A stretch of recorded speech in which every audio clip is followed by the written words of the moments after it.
Hello, and welcome back to another episode of the Activation Hour. I'm your girl, Melissa D, and we are back with season two, the season of unlearning. And boy, this has been quite the journey, and you, my Activation Nation, have been right along for the ride.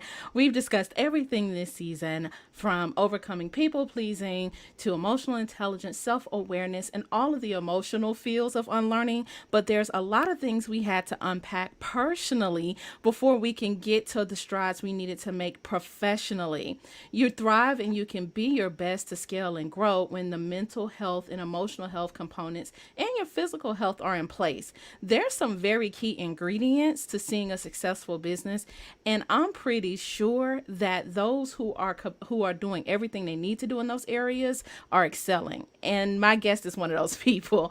Listen, this powerhouse woman blew me away from the day I met her. She just blew in like a breath of fresh air, and she is all about her business and your business too, because she specializes in systems and processes that we all need to be impactful and effective to scale and grow. So you probably saw this week's topic, right? About how to scale a six-figure business even during a pandemic. And I'm telling you, it's not impossible.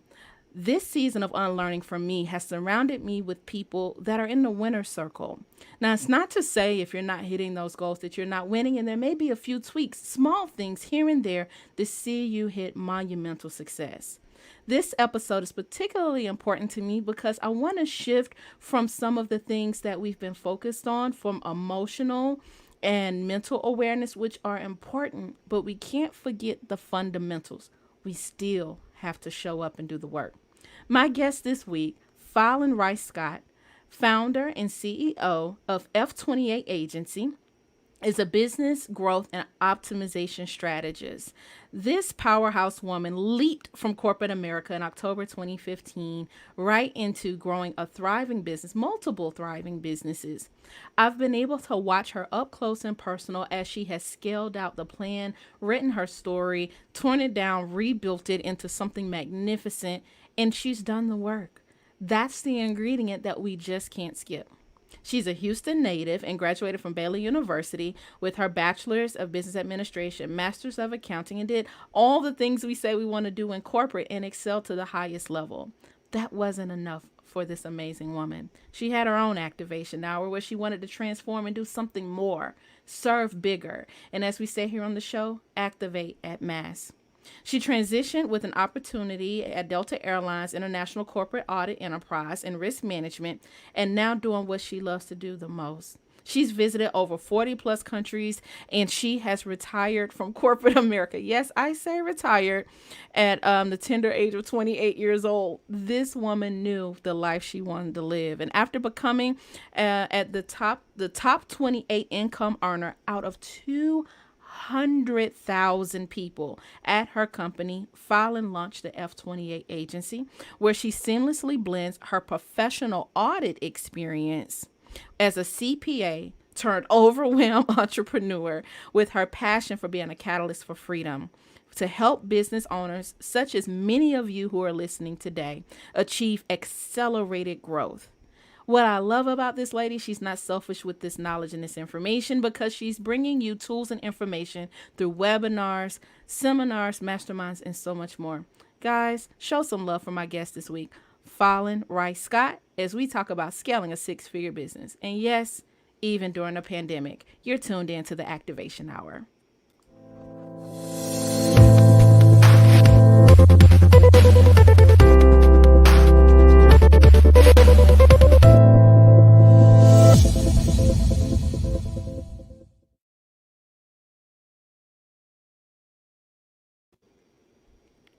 Hey, Fallon.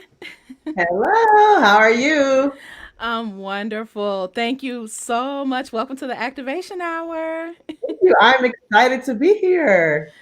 Listen, I always love to give my audience a little backstory. I don't just leap into the information. I think it's important for them to understand the encounters because that gives them context to why this information is so good and so important.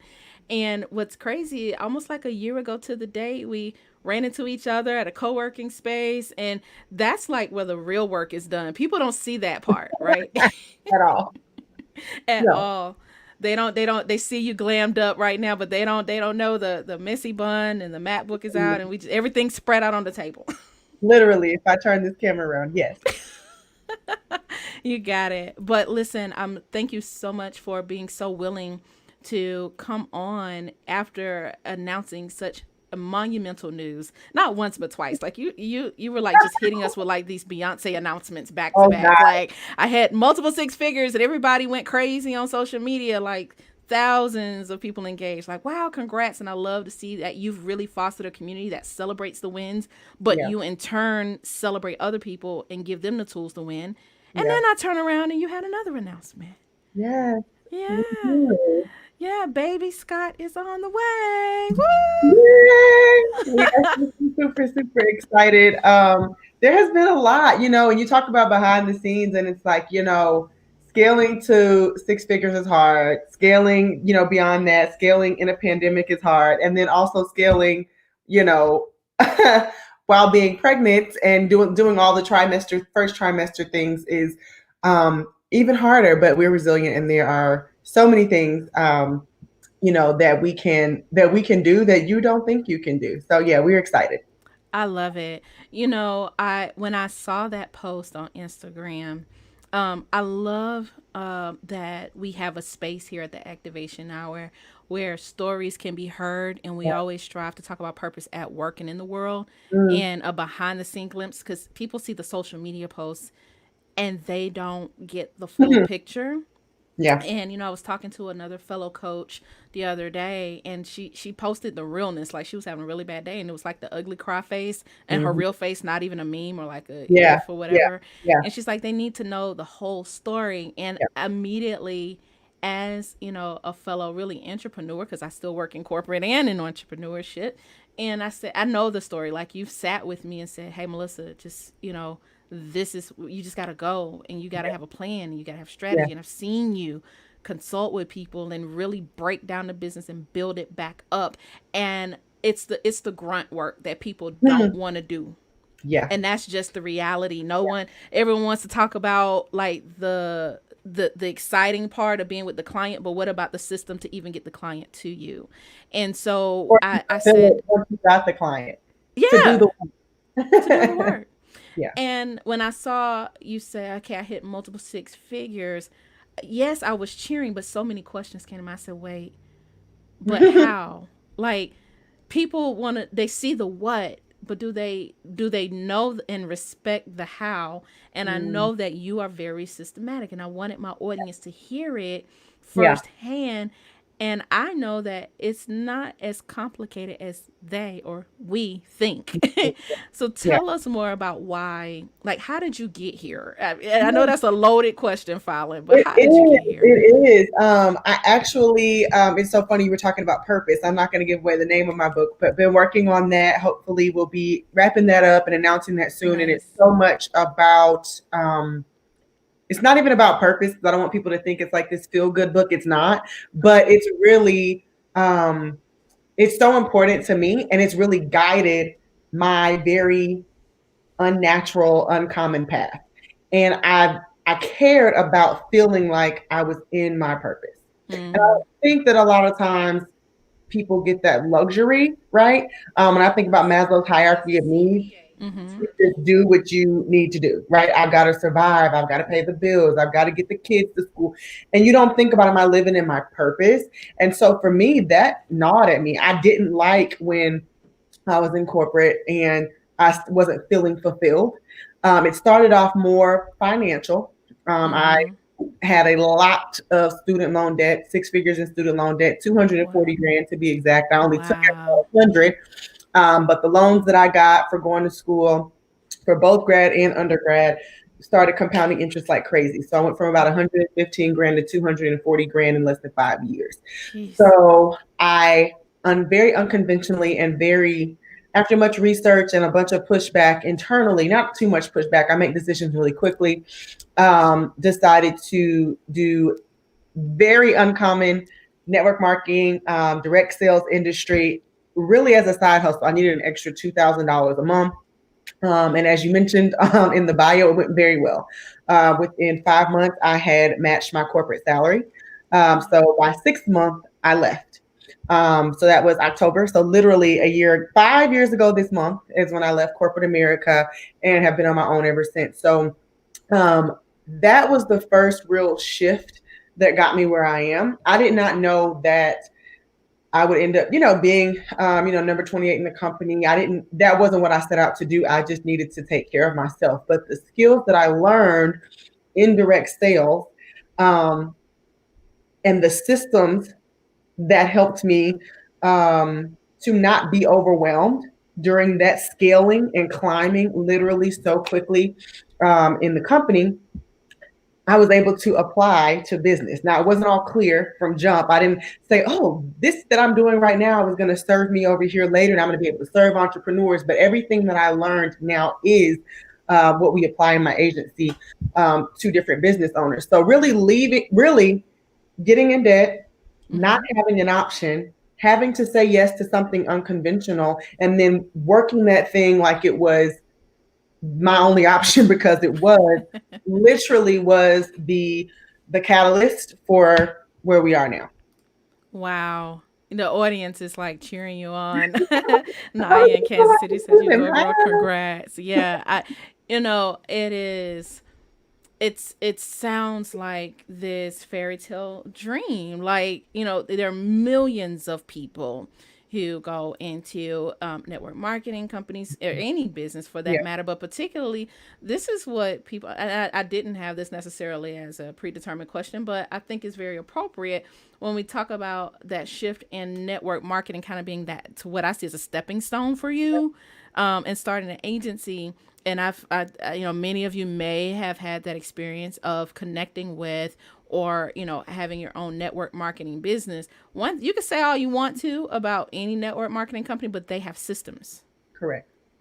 That is the Correct. that is the number one thing. What you are buying into is a system. It doesn't matter the product. System for duplication, system to be able to sell and scale without the company having to be the one to do the work, right? I didn't see that when I was there, but absolutely was able to kind of take all that I used to do in corporate and like this, I was in enterprise risk management and financial and corporate audit. And so we would have to go and audit systems of these companies, how everything worked together, where were the risks that were involved. And so to be able to kind of marry my professional experience with what I got in my professional network marketing experience, Yeah. it's really this kind of unique hodgepodge that has really allowed me, I think, to really create something unique and have a unique perspective on things that everybody honestly does. But I really see them from a much different perspective after both of those experiences. I love that you shared that. And, we've interviewed, I've had a show for 3 years now, and I've really lost count of how many interviews I've done. And we always talk about what inspired the idea, Mm, right? But never really pulling the lid up and looking under the hood of, but what are the mechanics? What are the logistics? And how do you yeah. repeat it? That part, the repetition, the sustainability of an idea. It's like multiple pieces. Like you got to have the right mindset, and you could be a creative, and you could be a visionary, and you can have this great idea. And then how do you bring that to fruition? And then once you do that, how do you do it again and again, and then at larger scale? And then if you want to, how do you remove yourself from what you've built? Right? Because That's then good. that's the other piece that we really struggle with. I use my grandpa's example all the time. The trucking company, and like most, I don't want to say most, but probably like most kids, they don't necessarily want to do what their parents did. I'm a PK, so I'm not taking over my dad's church, right? So if you built this thing, if you built this trucking company, but you didn't put the systems in place to prepare for your exit, right? How then what then happens to this thing that you built? And That's the good. infrastructure, the systems. I think I'm kind of getting into one of the other questions you sent me, but I'll just say it and kind of ask it. You said, why am I so passionate about systems? I'm not. I'm passionate about what results you get, right, from the systems when you put them in place. What does that allow me to do? How can I remove myself from this process and still make money and spend time with my family? How can I leave this thing that I built? How can I sell a company? How can I trust people and employees and different things? Do I have standard operating procedures and all that stuff in place that we may or may not get into? But there's so much that goes into it. And unfortunately, in the age of social media and just what we have this romanticized idea of entrepreneurship and digital blah blah Yeah. blah. And let's do this and let's start this and let's launch this. And no one is really thinking about long-term sustainability and what do you even want out of this? Do you want to be present or do you want to build something that you can sell, have the revenue from and invest or keep it in your family? What does that look like? Mm-hmm. Mm. You know, I two words come to mind when you say that, Fallon. Legacy building. Mhm. I think that was actually my post. I think that was the post that I was talking about with my grandfather. And that's the thing with legacy, right? And it's I unfortunately a lot of people feel like they can have legacy, like I said, if their people carry it on. Well, if Mm-hmm. my babies can do this, if my babies get that, or if my family, but guess what? If you build this thing and you've got the right legal system and all these other things set up in place, it's still legacy, even if your people never touch it. Mm. Right? It doesn't make it any less legacy if I never got into a truck, a big dump truck ever Right. again. But if Right. those systems are in place, right, and that money was flowing or the assets, whatever, it's legacy. Yeah. It's setting the next generation up to be a step ahead Right.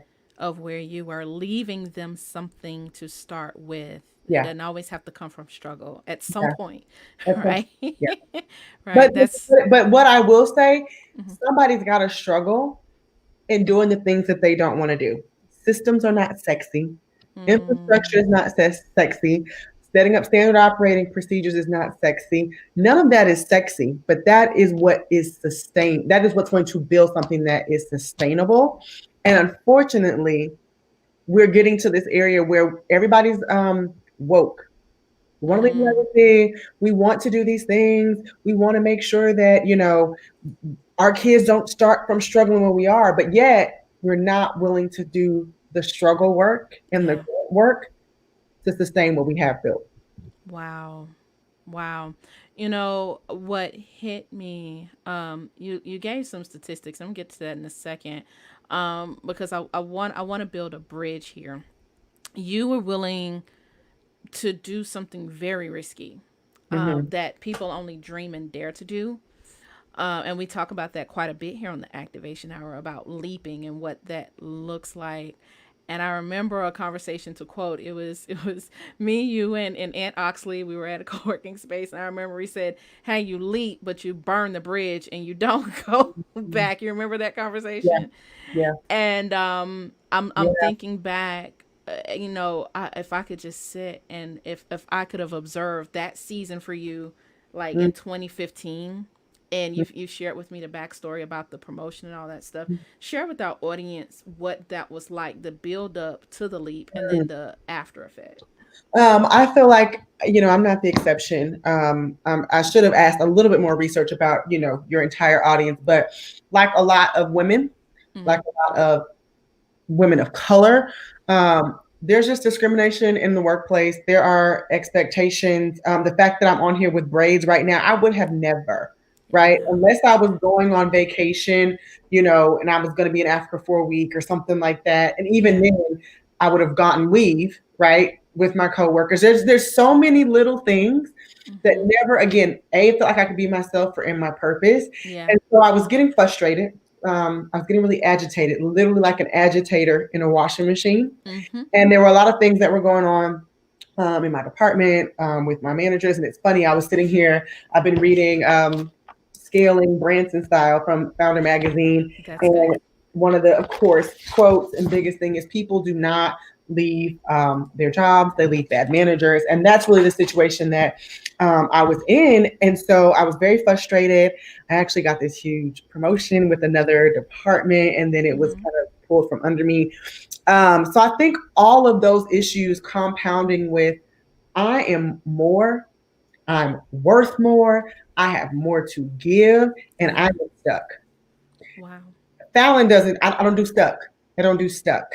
And so I think because I was forced to make a decision financially and I needed the extra money, from network marketing, and it worked out, it did give me the cushion to leave. And I understand that a lot of times people have not positioned themselves to Mm-hmm. be able to make a decision and burn the bridge,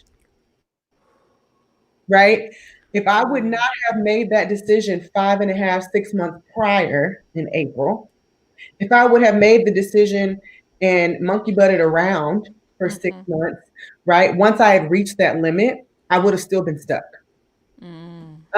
Or I would have made the decision with a lot less confidence to know I'm Wow. gonna be able to pay my bills.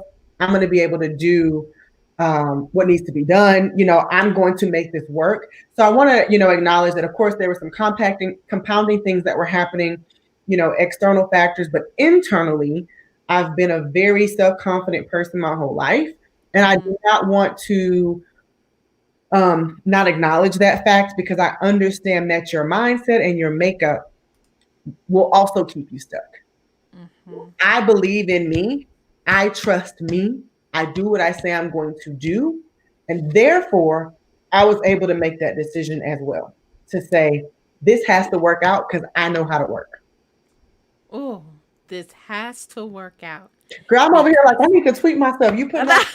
don't worry, I I'm need to catching all stand your my quotables. I've phone. look, I even had the audience saying, if you agree, type I don't do stuck. And I'm there I like, I don't do don't do stuck. I stuck. saw that one. Yes, I don't do stuck. I don't. Hey, that's a t-shirt.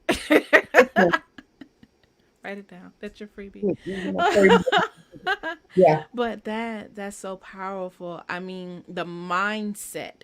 Now, that just substantiates everything we've done in this season of unlearning. Like we dealt with the emotional state, the mindset, relationships, like all that stuff before we can really get to the meat. It was like I Correct. had to prime you a little bit. I can't just hit you with, "Hey, Yeah. this is what you have to do," Yeah. because a You will lot not of do people it. can want to do what you did, but if your mind's not ready, you going to hurt yourself. And I'm so grateful for my network marketing experience. You have so many people that have self-limiting beliefs. They have Mhm. unsupportive family members, Yeah. spouses. Yeah. I'm not saying that mattered for me, but it didn't matter enough to stop me. That was my mindset. I'm not going to say I didn't have to do any mindset work, but I really did not have to do mindset work. When I look at the Mhm. people that never really made it or succeeded, they were stuck Mhm. in their mind. It didn't matter how many trainings I did. It didn't matter how proficient they were. Some of Yeah. them were better than me and they would have been better than me, but their mindset kept them here. And I think Mm. that I'm grateful for that experience because I can now recognize, for the most part, and have a really good sense of discernment when someone is not ready, whether they're not ready to move forward with me in my business, whether they're not ready to commit to what they actually need to put systems in place, time, team, technology, infrastructure. Though there's certain trigger words. It doesn't matter if it's direct sales or your own That's business, or good. I'm talking to a corporation. Yeah. I'm very quick to not bring in certain clients into my space because you are not ready. Wow. It doesn't matter what I Wow. tell you. It doesn't matter how good we are. It doesn't matter. You are, what's that little quote? Don't argue with someone that is committed to misunderstanding you, right? You cannot Ooh. argue with or convince someone that is committed to not understanding or not implementing or not listening to your coaching, your consulting, I can't do anything with that. Um, and I'm still in network marketing, but this has been obviously my focus as we've gotten the agency up and running, and it's like I'm glad that I'm. It was just so. It's frankly it was very draining. Network marketing can be very draining as a leader Mhm. because you have to pour so much mindset to get your team to do the work. Right. Whereas with this, my job, baby girl, is not mindset. When you come to me, this is what we do. We are done for you agency. Now, there's a little mindset stuff that we may do in our VIP days and some of my more strategy and strictly strategy and consulting, but that's not my job. I will give you a library of books and resources because it's important, but that is not my job. There's a lot of inner work and that takes time and a professional. Professional and prayer. Professional in prayer. Yeah, they know every episode. I talk about the therapist, the pastor, Yeah, like get your dream team, right. get what you Yeah, need, all of it. the trio, and the coach. Don't forget the Yes. coach. And oh, So that's really good. So yeah, we building the bridge here. 2015. You didn't have to necessarily you're in the position where you believe in you. You know, right. CEO of YOU, and you did it. And so then comes network marketing, and now the agency. You put a quote under your in your caption under your multiple six-figure post the other day. It says 88% of women-led businesses in the US never make more than $100,000 in a year, and it's even less for minorities. Unpack that, and that, because that, like, it So gut much. punched me. It's like 90% pretty much. Like you basically, unless you are literally top 10%, and even if someone, I'm a numbers person, right? So I see 88%, I round it to 90 and say, so unless you're top 10%, you're not going to hit that, right? And if someone else thinks like that, that's already intimidating. How do I become top 10%? They've never been top 10% in their life before, right. right? They almost accepted the statistic. I was really trying to prep for this answer because I feel like there's a lot of generalization that has to be made when trying to respond to this, right? I think Okay. the easy answer, but the very real answer that cannot be overlooked or overshadowed by women in our independence is women are nurturers.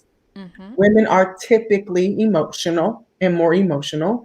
Women typically, if they have children, are the caretakers, right? If someone has to choose, right? If it's a spouse household, if it's a cis, I know we got so much stuff, right? It could be woman, woman, man, man, but it just women led. If you're married, if you got to choose between your husband picking up the kids and you picking up the kids at 3 or 5, and maybe that was the only time you were going to meet with your next big client or the perfect person that would have, been the right human resource person to add on your team, Right. who takes the brunt of that? That keeps you from the six figures, right? Yeah. The other thing that we don't want to talk about with women being emotional is um, not making non-emotional decisions. And I don't want to say that I've never, not made an emotional decision, but I'm very blessed with my husband, who is a great sounding board, mentors, groups of friends. I had an issue come up this week, and I paired up two of my close mentor friends about it. And, they were, of course, in agreement with me, but one of them said, hey, well, we also need to look at this on your end. And just someone that can sit you down before you say, I'm doing this, I'm firing this client, I'm blah, blah, blah. I'm not working with this person, I'm not doing this service anymore. I see so much of that, specifically in small business, coaching businesses, all, consulting. It will keep you from money. I She see came to tell the it. truth, guys. I'm sorry. Beware of your emotional decision making. And if you are an emotional decision maker, that's okay. Put other decision makers around you, put a system in place to where you are not the final, even if you're the final decision maker, you're filtering that through somebody, right? This is why it's great to have male mentors. This is Yeah. why it's great to have other female mentors who've been in that position, and maybe they can Right, right, right. empathize with the emotion and say, okay, but baby girl, this is how we're going to handle this today, because guess what's on the line? Money, legacy, future, investments. Like, it's All of it. bigger than how you feel right now. So I think that's enough of that. But I think that women and men, typically in the small business arena, are also not taught business. You are typically good at something, a service, a product. Somebody started coming to you for something, whether it's t-shirts, coaching, or consulting, or what have you, and you're good at that thing. But in order to get to six figures, there are some processes, there are some skill sets that you have to have across the board, or you have to be willing to hire, and you have to be willing to consult with other people. You have to network. You have to do these things. And again, if you're the homemaker, if you've got to cook, maybe you can't go to that networking meeting. Maybe you can't go to Oxwork and meet an aunt, meet a Melissa, and have a sounding board. Maybe you never know these things, women or men. So I believe that you don't know what you don't know, and getting to six figures is hard. It is. And being a woman just makes it harder, just frankly because of our responsibilities and our makeup. That's a perfect segue to an audience question here, and it brings back to top of mind an article I read this week how women are struggling more during COVID with Mm, children at home and how it's impacting career and business. yep. And so I had a question here from Naya that says, being a business owner as a woman, how has COVID impacted you in your business? And so I didn't read the whole caption because you said that's why the topic is scaling to six figures in a pandemic. We didn't just say scaling to six figures. Right. This wasn't something like you did in the past. This like Yeah. just happened. Yeah. And I can't say if it was like an anomaly. I know it's not. But I mean, there were some very strategic things, which is Yeah. why I wanted to have this conversation because there are Yeah. people literally suffering, like suffering Hmm. physically, mentally, emotionally because of the effects of COVID. And they were, there are multiple industries that took Yeah. a huge impact. Yeah. So that question from Naya, can you address that? And I'll put it back over here So to help you. I feel like most people, it kind of hit me in stages and waves, and from rage to sadness to what's going on to whatever. And so my initial, I work from home, right? So I didn't have this initial thing. It wasn't an initial shock to my system or my routine in that Mm-hmm. way. Mm-hmm. But the emotion, I'm an empath to my core. So it's, it was the COVID and the killings, right? All of it. And the protesting and it was It so was the emotional. whole world was in just disarray. Still is. It literally hasn't gotten better. We've compartmentalized and had to Mm-hmm. move on, right? Um, and I think that again ties back to the other question. Women often are not able to compartmentalize because if you think about that example, like you said, being at home during COVID and you're a mom, Mm-hmm. if you're at work and you are physically in an office, even during COVID and you're a mom, you might feel guilty for leaving your kid or your newborn that day or what have you, but you can compartmentalize for 8 hours and get through it. But if you're at home, you got dog, kid, you can't compartmentalize and just get your stuff done. So Right. I think for me, without the kid, we were not pregnant yet. I could not compartmentalize. So a lot of my clients, they did ask for us to pause. I'm B2B. So a lot of my clients were not paying them at the time. So that was the first initial wave was I've been building this thing for, I don't know what it had been at that time, going on a year. What am I supposed to do? But because I never, I was still in my direct sales business, I shifted gears. And so it was right around the busy season for that. So even though I was very emotionally distraught, frankly, I Mm-hmm. spent a lot of time. I think I watched 4 or 5 seasons of Grey's Anatomy. I hadn't been able to watch it probably in 5 years. When I started network marketing is probably when I stopped watching Grey's Wow. Anatomy, and I had caught up on all of Grey's Anatomy. Thanks to COVID, okay? So I want people, like you said, to know the behind the scenes, the bad days, the week that I decided to just sit on my sofa and cry in a messy bun and put on my Snuggie. And my husband's like, "Are you going to do anything with yourself?" No. I'm going to feel this in this moment. But again, I think it's so important to position yourself. So while my agency income slowed, my network marketing income skyrocketed during that time. They were at Mm, home. They were eating more. They were gaining weight. They wanted the products. They wanted stuff to make them feel better. And they wanted to do yeah. it in a more natural way. So Makes that boom, sense. right? People Yeah. were losing their jobs. So they joined my team. So COVID hit that. And then with COVID, my grandpa, not from COVID, my grandpa passed away in June.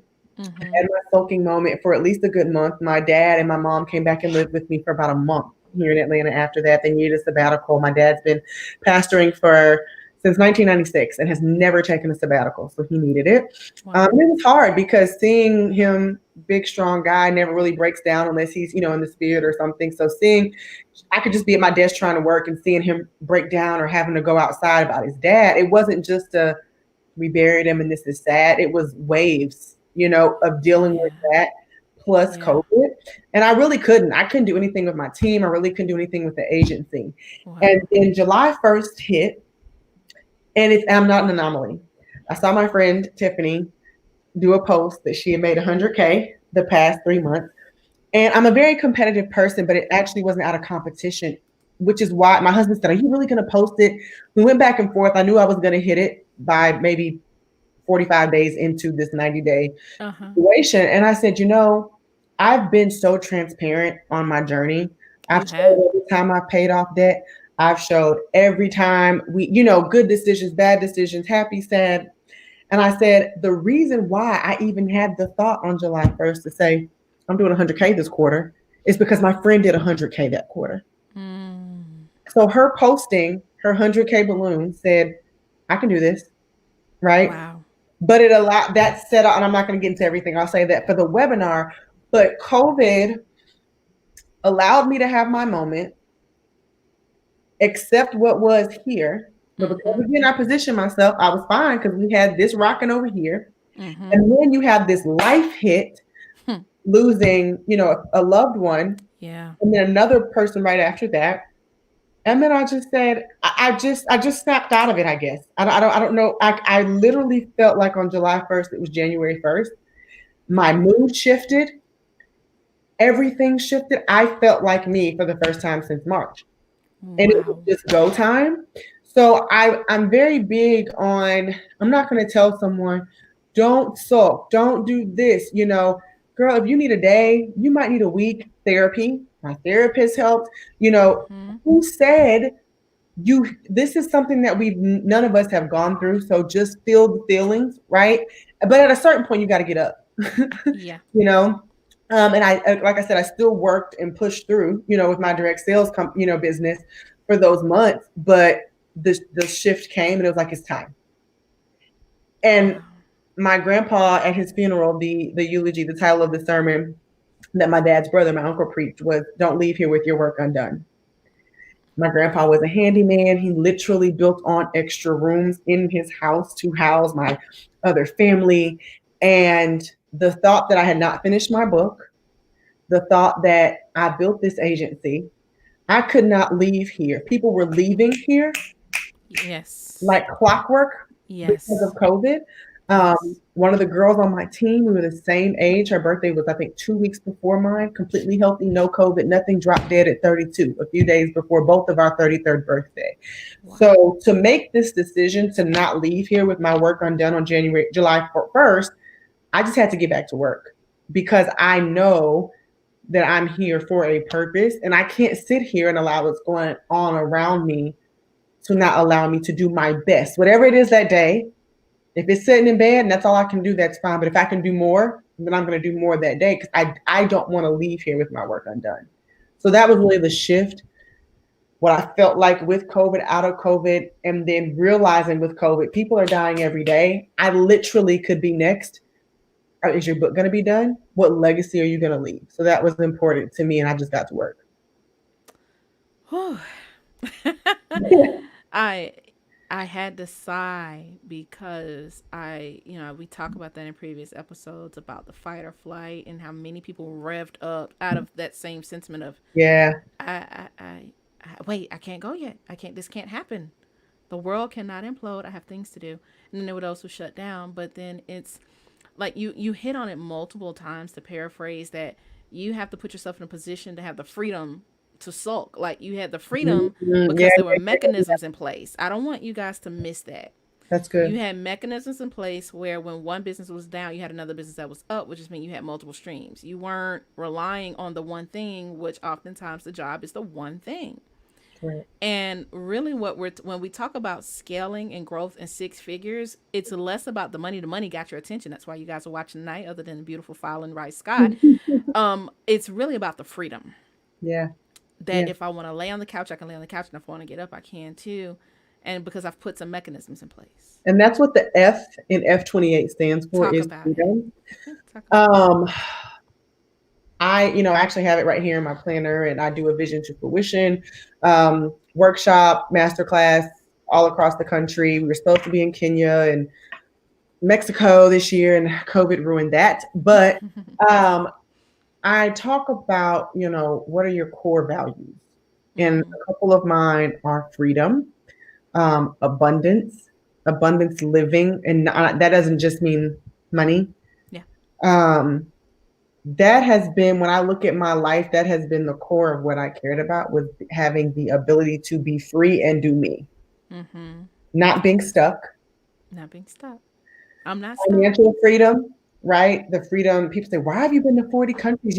My grandpa, before he passed, kept. Well, I have two grandpas that have passed. My other grandpa with the truck company, he would call, and I'd be like, "Oh, I'm in Malaysia." He's like, "What you doing way out there?" And I said, "There's so much to see." I want Yes. to be free, and so that is why systems are important. Because when you have systems and you have things set up, it gives you options. And Yes. so if I can help business, I want to help everybody, but if I can help business owners with my agency, set Mm-hmm. up the systems that will ultimately give them the freedom to do the things that they actually want to do, whether it's as small as spending time with a family member or a friend, or not having to turn down a baby shower or dinner with your husband because you've got client calls and you're overwhelmed with this and that because you refuse to get a CRM and you refuse to outsource and you refuse to put these things in place. Right, right, Maybe right. you have a book in you. Maybe you have these other things. Maybe you want to go paint, Mm. right? Live. You want to You want just to live. live, but you literally will not put the things in place that allow you to do so. So that is a piece and a huge portion of the F28 agency. You don't can have freedom without systems and putting those things um, into place so you can sulk. And I think we think about freedom of travel, financial freedom. I had the freedom Right. to sulk, The freedom to grieve. freedom to literally was able to. I think the month that my grandpa died, I think that was like probably my highest check with my network marketing company this year. Not Mm-hmm. ever, but this year was that month that he died, because of the work that you put in before, Before. Yeah. right? The training that you do before, the seeds Mm-hmm. that are allowed to grow from the systems that I put in over there and the leaders that are in place, right? So that when life happens, you're not forced to do whatever, right? I've had a very real conversation with my team and my new OBM that I've hired, and one of my project managers, she's so amazing. And I said, we got to start talking about maternity leave. Not that it's about to be right now, but my other friend asked me, well, how long do you want to go on maternity leave? And I said, I don't know. I actually am blessed to say, do I want 6 weeks or do I want 6 months? Right. And if I want 6 months, that may mean I have to spend the next 6 months putting a lot of other things in place. But that is the freedom that I want. If I want to go and take my kid in 5 years, if COVID is gone and we can travel, and go homeschool, I want to have the financial resources to be able to hire somebody to come with us. Hey, we're going to Yeah. go study in such and such for 2 months or six. Right. And so I don't Mm-hmm. think that a lot of times people think that way. And so for me, I don't care where the 100K a day, a week, a month, a year, a quarter comes from. If I've got multiple streams set up, how do I get systems in all of them? Yes. Because life is cyclical, businesses are cyclical. When one is up, another may be down. What is that diversification of the Yes. income That's what streams? they Because, teach you in your financial portfolio, such as life. and unfortunately, I'm really shocked at how many business owners think that multiple streams are multiple streams in their business. Mm. I've got a coaching offer, I've got a group offer, I've got products, but it's in your one business, Still right? that one that's one vehicle. It's a vehicle. You don't have the investments, you don't have the real estate, you don't Right. have, right? You don't have the REITs, you don't have all of these different things. You don't have to have them all, but diversification, true diversification, not within your one thing. Because I could have had 5 to 12 to 80 different offers under the agency, but if no one was buying during COVID, that's not a multiple stream. You got it. That's not multiple streams. So, You got yeah. it. Listen, I want to give a little, I don't want to give away your class because they have to, you guys, you have Yeah. to go register for the webinar. I've put Fallon's information below, but I wanted to give you just some teasers. You guys, you can't come here and get everything. You gotta go register. You gotta do the work. We've talked about you Yes, doing yes, the yes, yes. work. You're right. So yeah, you gotta just pop up a flyer here. Yeah, She's doing a scaling to multiple six figures in a pandemic next week, October 29th. Make sure you go to her website. You'll see the beautiful banner at the top so you can participate. But one of the things I know that you're more than likely going to touch on is your passion. Not only, like I say, you're not passionate about systems, you're passionate about results. yeah, But I'm curious, are there levels to scaling?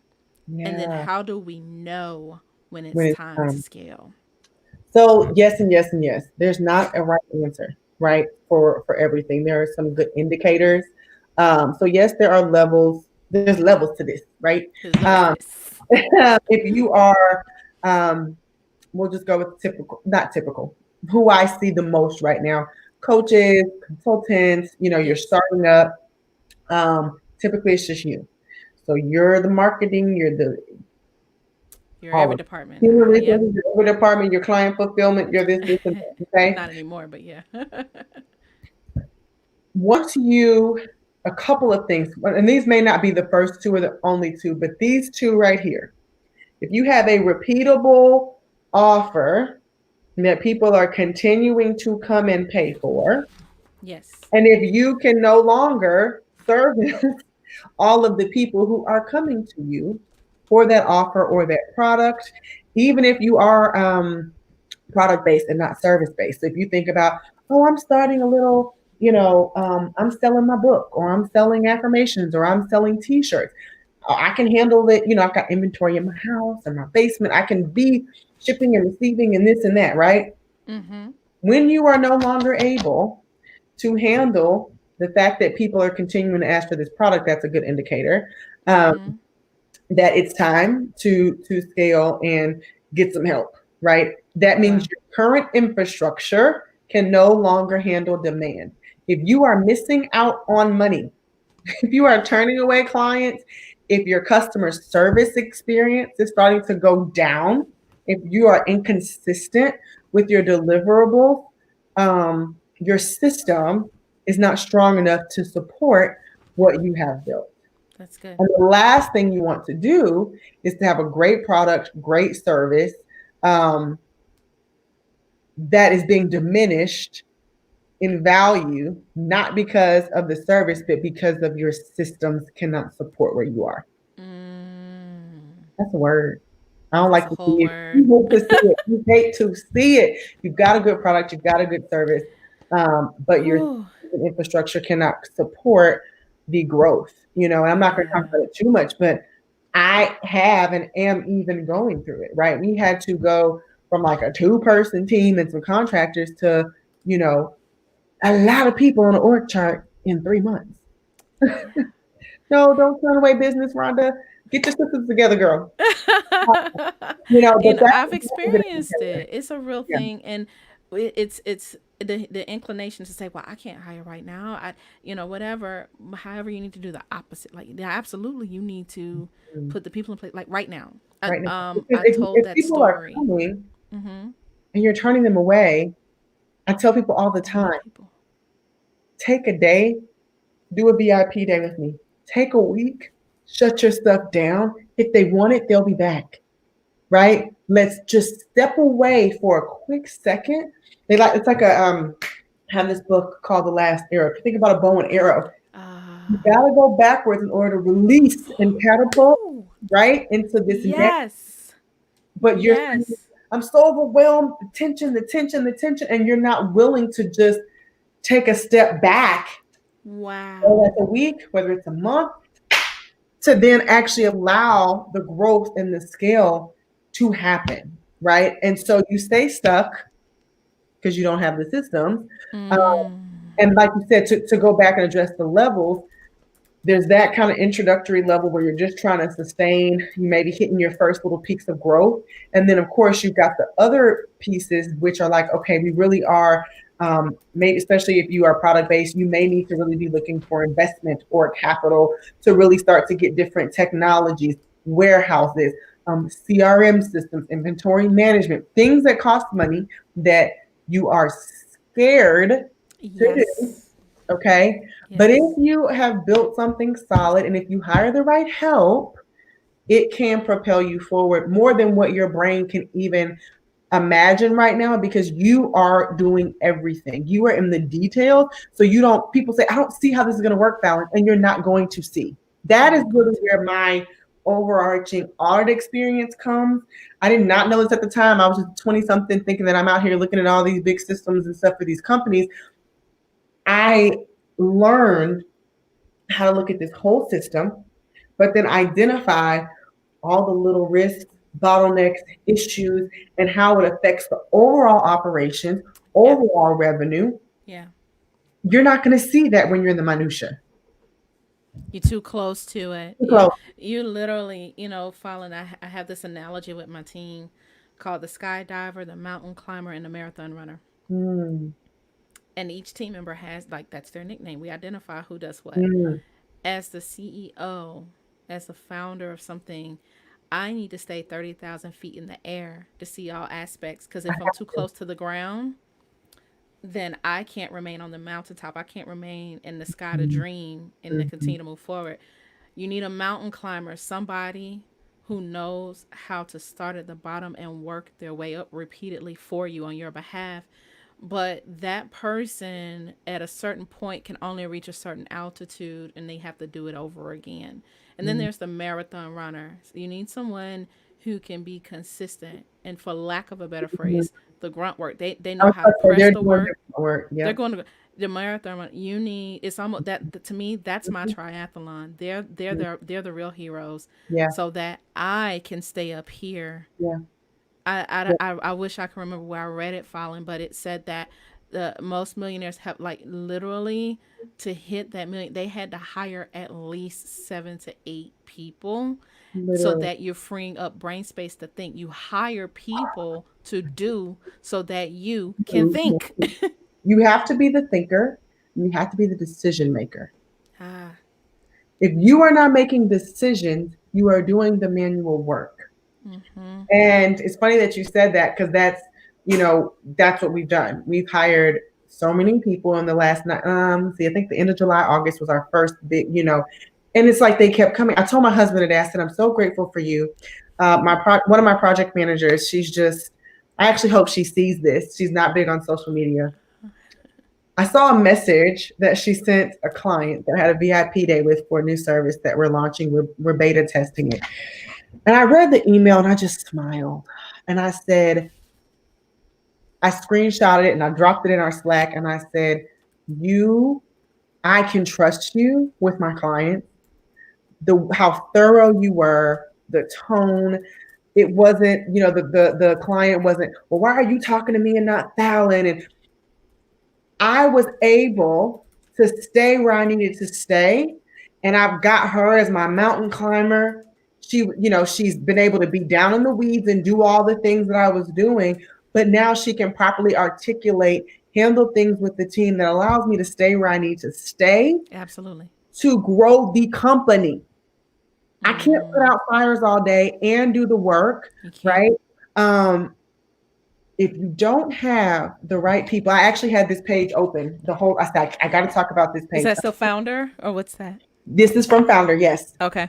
101 tasks that you can outsource to virtual staff to grow your business. Ah, Okay. there's so Make many sure, solutions. Come on. there's so many solutions. And here's the thing, as like type A, okay, super, not even control freak, but I want things done right. I want them done in excellence. I had to apologize to a client tonight. Hey, Sage. I had to apologize to a client today about the way some things happen, because it's tough growing. You will mess up. You will. You're gonna make a mistake, so just get You're over that. going to make Get over mistakes. yourself. I'm Um, talking to myself, but yeah. it's not easy when you want to do something right and it's not going right at that moment. Mm-hmm. And I have gotten so good at relinquishing control. I had a huge shift. Mm, I don't know if it's partly, it was before I even found that I was pregnant, but I want to be there for my baby, my husband. yeah. My first round with network marketing, it was the only thing I did. Like, I was just going so hard to make it work. And I don't care about that anymore. People are dying. I care about my life and family. So if I can't be the end all, do all, if I cannot be and do all the things, I Right. have to relinquish control. What is everything that I do not like doing? And what's everything that I should hire because someone does it better than me? Those are the first two things that you need to look to outsource. What do I hate doing or procrastinate on doing? Because that means it's taking too much brain space. Yep. And what am I not the best at? If Guys, pull out a social piece of media, paper. Like, do that right now. Like, right listen, now. listen, and do it on front and back, divide it in half.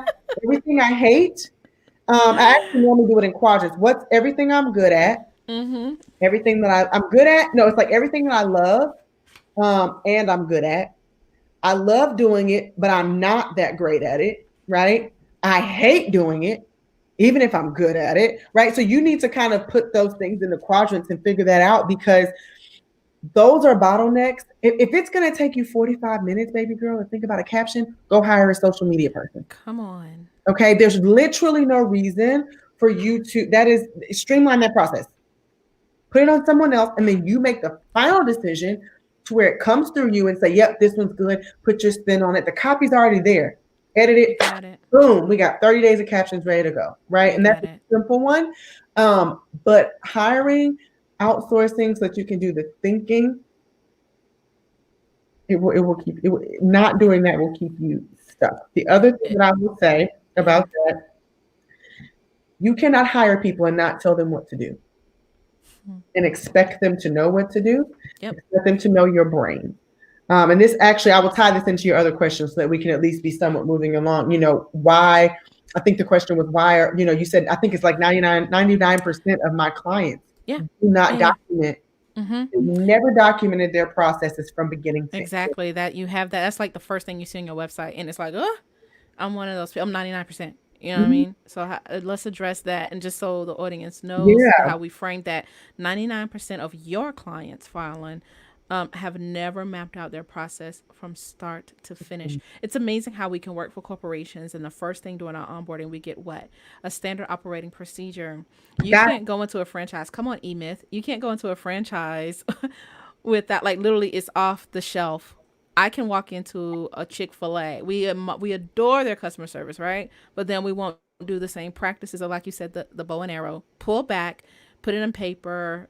There's so many technologies. I could talk about this as I'm guilty. I tell y'all every week. I tell on myself. Why do you think right, I bring these guests on here? right. But listen, but talk about that Yeah. and why we struggle with that. So, and that's why this is so layered, right? You Mm-hmm. want to grow, you need other people. In order to hire people, you got to tell them what to do. In order to tell them what to do, you have to know what you do. Most of my clients, I don't care if you're a photographer, if you're a trademark lawyer, if you are e-commerce, if you're a coach, there is a system or a process. That is the other big myth. I am shocked. I am floored by the people that come to me and say, oh, I don't have a system. Ma'am, you have a company, you have a business. I don't care if you make 500, 5,000, or 5 million in revenue. You have a way of doing things, and it's in your head and it's in your brain. It has to get on paper. If it has not been written on paper, we cannot see where the gaps, we cannot identify gaps, Come on. bottlenecks, we cannot see where things are being duplicated. When people actually have to write down what they do, especially even if they do have a small team, why does your VA do this and your project manager, and if you're a wedding planner, a lot of times they may have an event coordinator for that day to Right. help. Wait, but this person already did that, and then they're checking this email. It may be three things that are being duplicated, but if we streamline that into one, now that frees up someone else's time. Or, well, I don't have the money to get you to do my CRM Fallon, or I don't have the money to get this done. Well, that's because you're paying two different people to do the same daggum task, but you didn't write down what everybody's even doing. So now you're double paying, right? So now there's leakage and revenue leakage within your organization because you won't take the time to Mm-hmm. do those things. So I could probably fill up 28 whiteboards in here on why mapping out your process is important. And if you do not do it, you're wasting money. You're wasting it is so wasteful and it's so irresponsible to have a business. It is not a business plan. Nope, I'm Mm-mm. glad you said that, Rhonda. It is the way that you Yes. do every single thing in your business. It's a process, a standard operating procedure, a process, but there's a flow, and it's like an assembly line. I think, not to kind of take away from that, but I wanted to give them a visual Yeah. that imagine an assembly line. Your business is an assembly line. If I you don't care actually if go to our website, we it have did. a process Yeah. map Mm-hmm. on there, especially if you're a visual person. Right, right. We map that out for every stream. Mm-hmm. The way, and I always use the same example. My sister's a photographer. Mm-hmm. The way that someone, if you think about your process, it's the customer journey. Mm-hmm. So what happens from beginning to end on their side and on the back end? What's everything that has to happen? Okay, I may post on social media first and get some content. Then they come in as a lead. How do I talk to them? Is it in the DMs? Once I talk to them, do I send them to an intake form? Do I send them to my scheduler or my Calendly? Once I Right. get on the phone with them, do I have a set of standardized questions that I ask so that I can remove myself from Mm-hmm. this process? If I want to go hire a sales team to handle sales calls You and got it. qualify and filter our leads to find the qualified ones, what do we need to know? Mm-hmm. Right? And then once we do that, do we send them a proposal? Do they get a contract? Do Mm-hmm. they get another piece of information? What does that look like for every stage of the process? Yes. Um, in what you're doing. And so, yeah, there it is. So it's literally a map. Mm-hmm. When this happens, the little circle button at the very beginning on the left side of the screen, that's the initiator. What Yeah. is initiating each sale, each this? And although we work with your sales process, you need to map out your process for hiring. You need to map out your process for onboarding. You need to map out your process for customer complaints and resolution. What needs to happen? Who needs to do it? When do they do it? And then once they do it, how do they do it? Right. That's a lot of freaking work. But you're doing it anyway. You're Like, doing you're it. literally burning yourself out doing it.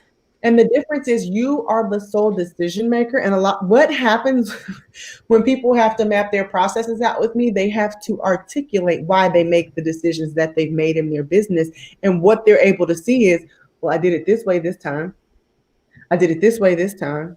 I didn't really like this client, so I did it this way this time. Right. And then you wonder why you don't get the same result.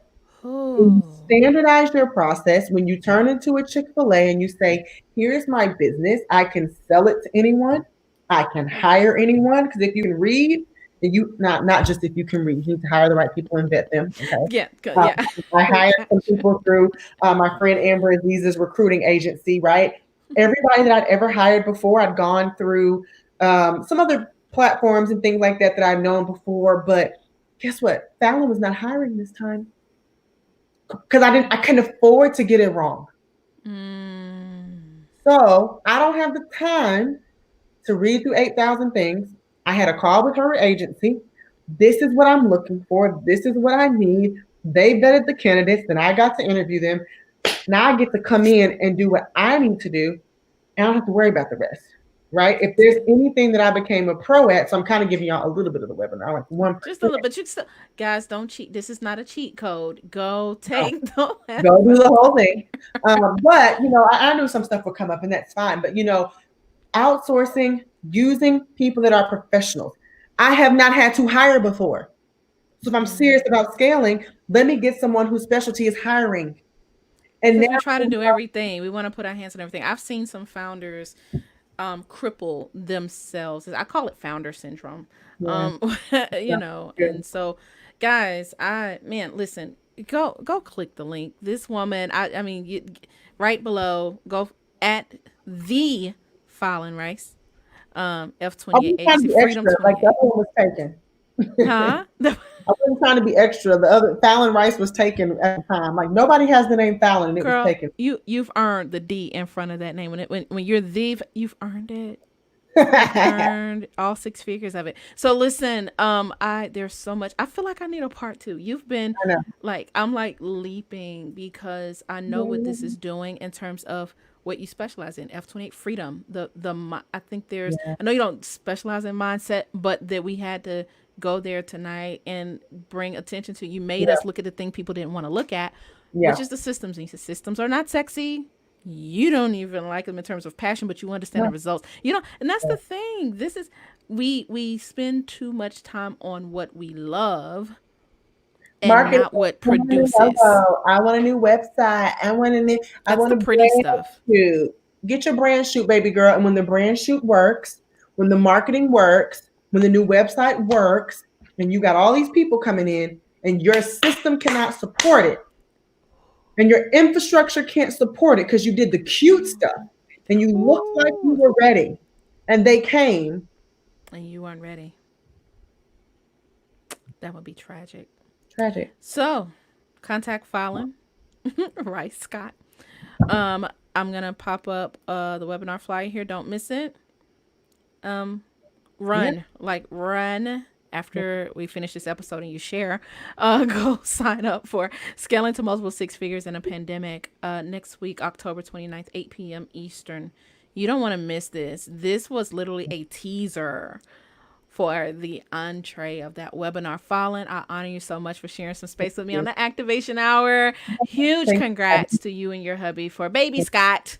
Thank you. Sending you all the love and the feels and the hugs. And I thank you for just the times you've poured into me, and I want to equally pour back. So, guys, I am doing a Cash App drop specialty. This is me sewing into you to go to Fallon's Look class. at that. Look at that, y'all. Look at that. Um, the Fallon little if you guys can like either DM me or like after you register and say, "Hey, I registered." The first person to do that, I'm gonna sow a financial gift to you.